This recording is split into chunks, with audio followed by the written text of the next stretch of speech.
ఒకసారి శివుడు బ్రహ్మలు మాట్లాడుకుంటున్నారు. ఆ మాటలు కాస్త వాదోపవాదాలుగా మారాయి.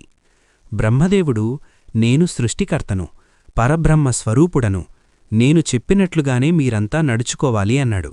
దానికి శివుడు సమ్మతించలేదు. దాంతో వారి మధ్య వాదం పెరిగింది. బ్రహ్మదేవుడు శివుణ్ణి తూలనాడడం ప్రారంభించాడు. శివుడు కోపం పట్టలేక హుంకరించాడు. ఆ హుంకారం నుంచి ఒక భయంకర రూపం ఆవిర్భవించింది. మహోన్నకాయముతో 3 నేత్రాలతో త్రిశూలము, గద, డమరుకం వంటి ఆయుధాలను చేతులతో ధరించి కనిపించిన ఆ మహోన్నత రూపమే శ్రీకాలభైరవుడు. హుంకారంతో జన్మించిన కాలభైరవుడు తన జననానికి కారణం చెప్పమని శివుణ్ణి కోరాడు. శివుని ఆజ్ఞ మేరకు కాలభైరవుడు బ్రహ్మదేవుని 5 శిరస్సులలో మధ్యన ఉన్న 5వ శిరస్సును ఖండించాడు. దీనితో బ్రహ్మదేవుని గర్వం అణిగిపోయింది. తిరిగి కాలభైరవుడు శివుని చెంత నిలిచాడు. నీవు బ్రహ్మదేవుని శిరస్సును ఖండించడం వల్ల నీకు బ్రహ్మహత్యాపాతకం సోకింది కనుక నీవు బ్రహ్మకపాలాన్ని చేతిలో ధరించి తీర్థయాత్రలు చెయ్యి అని శివుడు సలహా ఇచ్చాడు. కాలభైరవుడు కాశీక్షేత్రపాలకుడు. కాలభైరవుడు బ్రహ్మహత్యాపాతకాన్ని తొలగించుకోవడం కోసం బ్రహ్మకపాలాన్ని చేతిలో ధరించి క్షేత్రపర్యటన ప్రారంభించాడు.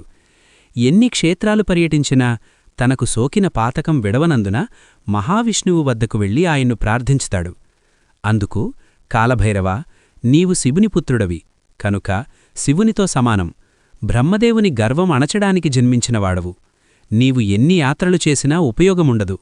నీవు కాశీక్షేత్రానికి వెళ్ళు. కాశీక్షేత్రంలో అడుగుపెట్టినంతనే నీ బ్రహ్మహత్యాపాతకం భస్మమైపోతుంది అని సలహా మహావిష్ణువు ఇచ్చాడు. దీనితో కాలభైరవుడు కాశీ చేరుకున్నాడు. ఆయన బ్రహ్మహత్యా దోషం పోయింది. బ్రహ్మకపాలాన్ని కాశీలో పూడ్చిపెట్టాడు. బ్రహ్మకపాలం పూడ్చిపెట్టిన చోట ఏర్పడిన తీర్థమే నేటి కాశీలోని కపాలమోక్షతీర్థం.